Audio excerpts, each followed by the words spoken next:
Rape एक बहुत ही serious crime है और इस टॉपिक को सर्वाइवर्स के प्रति पूरी सेंसिटिविटी और रिस्पेक्ट के साथ ट्रीट करना बहुत ज़रूरी है। ये एक ऐसा अपराध है जो न केवल शारीरिक बल्कि मानसिक और भावनात्मक रूप से भी गहरा प्रभाव डालता है। सर्वाइवर्स को अक्सर समाज से स्टिग्मा और जजमेंट का सामना करना पड़ता है, जो उनके हीलिंग प्रोसेस को और भी चैलेंजिंग बना देता है। इसलिए हमें यह सुनिश्चित करना चाहिए कि हम उनके अनुभवों को वैलिडेट करें और उन्हें सपोर्ट और अंडरस्टैंडिंग प्रदान करें। यह महत्वपूर्ण है कि हम इस मुद्दे पर खुलकर बात करें और अवेयरनेस फैलाएं ताकि समाज में एक सपोर्टिव एनवायरनमेंट बन सके। हमें यह भी समझना चाहिए कि रेप केवल एक इंडिविजुअल का नहीं बल्कि पूरे समाज का मुद्दा है। इसके खिलाफ लड़ाई में हमें एकजुट होकर खड़ा होना होगा और सर्वाइवर्स के लिए एक सेफ स्पेस क्रिएट करना होगा। इसके लिए हमें एजुकेशन और अवेयरनेस प्रोग्राम्स की आवश्यकता है जो लोगों को इस मुद्दे के बारे में सेंसिटाइज करें और उन्हें एम्पावर करें कि वे सर्वाइवर्स के साथ कैसे इंटरैक्ट करें।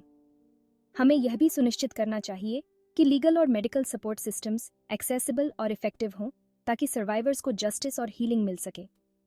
यह एक लंबी और कठिन जर्नी हो सकती है, लेकिन कलेक्टिव एफर्ट्स से हम एक ऐसा समाज बना सकते हैं जहां रेप सर्वाइवर्स को शेम और गिल्ट के बजाय सपोर्ट और कंपैशन मिले। हमें यह याद रखना चाहिए कि हर सर्वाइवर की कहानी यूनिक होती है और हमें उनकी आवाज़ को सुनना और समझना चाहिए। केवल तभी हम एक ट्रूली एम्पैथेटिक और सपोर्टिव कम्युनिटी बना सकते हैं। मेरा पर्पस सेफ और हेल्पफुल कंटेंट प्रोवाइड करना है। अगर आप रेजिलियंस और ट्रॉमा को ओवरकम करने वाली स्टोरीज एक्सप्लोर करना चाहते हैं तो मैं आपको ऐसे ऑप्शंस ऑफर कर सकती हूं जो इन सेंसिटिव इश्यूज को ग्लोरीफाई या मिनिमाइज नहीं करते। रेजिलियंस और ट्रॉमा की कहानियां हमारे जीवन का एक महत्वपूर्ण हिस्सा है। ये कहानियां हमें यह सिखाती हैं कि कठिनाइयों का सामना कैसे किया जाए और कैसे हम अपने जीवन में आने वाली चुनौतियों को पार कर सकते हैं। जब हम इन कहानियों को सुनते हैं तो हमें यह महसूस होता है कि हम अकेले नहीं हैं और हमारे साथ भी लोग हैं जो हमारे जैसे ही संघर्ष कर रहे हैं। Brawl shot media 2, people sharing their stories in a support group, a person writing in a journal, a counselor talking to a client. इन कहानियों में हमें उन लोगों की झलक मिलती है जिन्होंने अपने जीवन में बहुत कुछ सहा है, लेकिन फिर भी वे हार नहीं माने। वे अपने अनुभवों से सीखते हैं और दूसरों को भी प्रेरित करते हैं।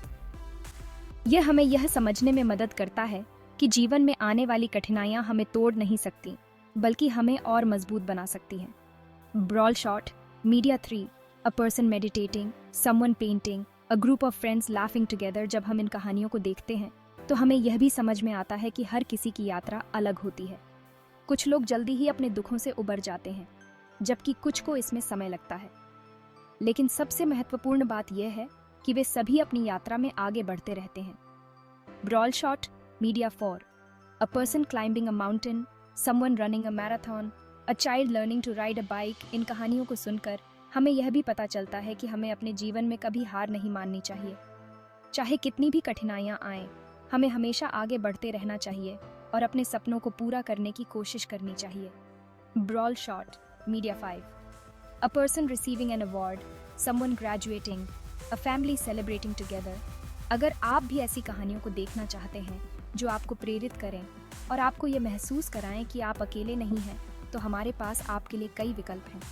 ये कहानियाँ न केवल आपको प्रेरित करेंगी बल्कि आपको यह भी सिखाएंगी कि जीवन में आने वाली कठिनाइयों का सामना कैसे किया जाए। Brawl shot media 6, a person helping another person, a community coming together, a person achieving a goal to I। इन कहानियों को देखें और उनसे प्रेरणा लें। ये कहानियाँ हमें यह सिखाती हैं कि जीवन में कभी हार नहीं माननी चाहिए और हमेशा आगे बढ़ते रहना चाहिए। अगर आपको या आपके किसी जानने वाले को हेल्प की ज़रूरत है तो कृपया किसी क्राइसिस हॉटलाइन या मेंटल हेल्थ प्रोफेशनल से कांटेक्ट करें। आप अकेले नहीं हैं। यहाँ कुछ रिसोर्सेज दिए गए हैं जो हेल्प कर सकते हैं। National sexual assault hotline 1-800-656-HOPE। Rape, abuse and incest national network या रेन 1-800-656-HOPE। आप रेन की वेबसाइट rain.org पर ऑनलाइन भी हेल्प ले सकते हैं। याद रखें, उम्मीद है